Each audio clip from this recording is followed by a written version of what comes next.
Mushroom gravy ಮಾಡ್ತಾಯಿದ್ದೀನಿ ನೋಡಿ. Mushroom ಗ್ರೇವಿಗೆ ಒಂದು 2 ಈರುಳ್ಳಿ, ಒಂದು 2 ಟೊಮೊಟೊ, ಒಂದು ಸ್ವಲ್ಪ ಕೊತ್ತಂಬರಿ ಸೊಪ್ಪು, ಕರಿಬೇವಿನ ಸೊಪ್ಪು ಒಂದು ಸ್ವಲ್ಪ ಹಾಕ್ಕೊಂಡಿದ್ದೀನಿ, ಒಂದು 5-6 ಬ್ಯಾಡಗಿ ಮೆಣಸಿನ್ಕಾಯಿ, ಮತ್ತು 2 ಗೆಡ್ಡೆಯಷ್ಟು ಬೆಳ್ಳುಳ್ಳಿ, ಒಂದು ಅರ್ಧ ಇಂಚಷ್ಟು ಶುಂಠಿ, ಒಂದು ಅನಾನಸು, 1 ಇಂಚು ಚಕ್ಕೆ, ಒಂದು 3-4 ಲವಂಗ, ಒಂದು ಸ್ವಲ್ಪ ಮೆಣಸು, ಒಂದು 5-6 ಗೋಡಂಬಿ ತೊಗೊಂಡಿದ್ದೀನಿ.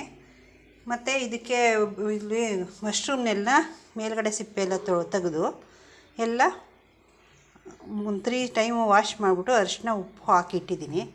ಬಾಣಲಿ ಕಾಯಕ್ಕಿಟ್ಟಿದ್ದೀನಿ ನೋಡಿ. ಬಾಣಲಿಗೆ ಒಂದು 2-3 ಸ್ಪೂನಷ್ಟು ಎಣ್ಣೆ ಹಾಕ್ಕೊಳ್ಳಿ.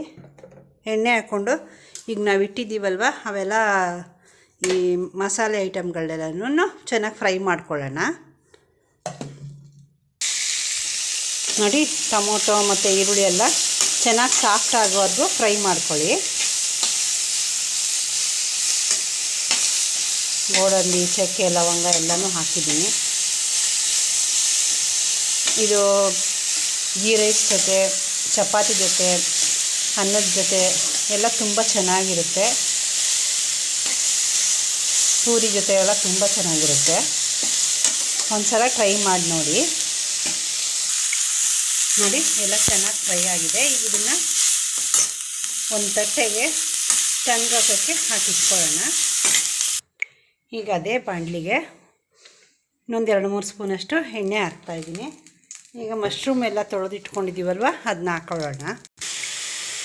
ಈಗ ಮಶ್ರೂಮ್ ಹಾಕಿದ್ದೀನಿ. ಜಾಸ್ತಿ ಫ್ರೈ ಮಾಡಬೇಡಿ, ಒಂದು 2-3 ಸೆಕೆಂಡ್ಸು ಸ್ವಲ್ಪ ನೀರಿನಂಶ ಇದಾಗೋವರೆಗೂ ಫ್ರೈ ಮಾಡ್ಕೊಳ್ಳಿ. ಜಾಸ್ತಿ ಫ್ರೈ ಮಾಡಿಬಿಟ್ರೆ ಅವೆಲ್ಲ ಒಂಥರ ಶಿಂಕಾಗಿ ಒಂಥರ ಸಣ್ಣ ಆಗಿಬಿಡುತ್ತೆ. ಹಸಿ ಅಂಶ ಹೋಗುವರೆಗೂ ಒಂದು 5 ಮಿನಿಟ್ಸ್ ಫ್ರೈ ಮಾಡಿ ನೋಡಿ. ಮಿಕ್ಸಿ ಆಗಿದೆ, ಇದು ಫ್ರೈ ಆಗಿದೆ ಎಲ್ಲ. ಈಗ ಇದನ್ನು ಒಂದು ಪ್ಲೇಟ್ಗೆ ಎತ್ತಿಟ್ಕೊತೀನಿ.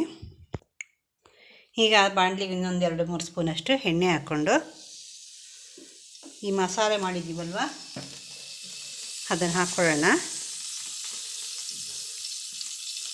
ಅದನ್ನು ಹಾಕ್ಕೊಂಡು ಇನ್ನೊಂದು 2-3 ಮಿನಿಟ್ಸ್ ಮಸಾಲೆ ಎಲ್ಲ ಬೇಯೋವರೆಗೂ ಫ್ರೈ ಮಾಡೋಣ. ಈಗ ಜಾರ್ಗೆ ಒಂದು ಸ್ವಲ್ಪ ನೀರು ಹಾಕ್ಕೊಂಡು ಅದಕ್ಕೆ ಹಾಕ್ಕೊಳ್ತೀನಿ. ಈಗ ಅದಕ್ಕೆ 1 ಸ್ಪೂನ್ ಧನಿಯಾ ಪುಡಿ ಹಾಕಿದ್ದೀನಿ. ಸ್ವಲ್ಪ ರುಚಿಗೆ ತಕ್ಕಷ್ಟು ಉಪ್ಪು ಹಾಕ್ಕೊಳ್ಳಿ.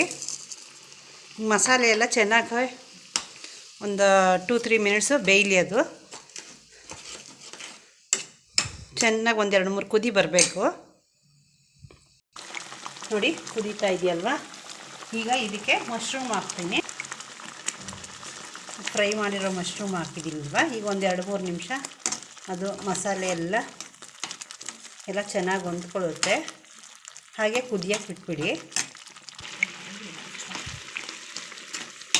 ನೋಡಿ. ಮಶ್ರೂಮ್ ಎಲ್ಲ ಚೆನ್ನಾಗಿ ಬೆಂದು ಗ್ರೇವಿ ಎಲ್ಲ ಗಟ್ಟಿಯಾಗಿದೆ. ಈಗ ನಾನು ಸರ್ವಿಂಗ್ ಬೌಲ್ಗೆ ಹಾಕ್ತಾಯಿದ್ದೀನಿ.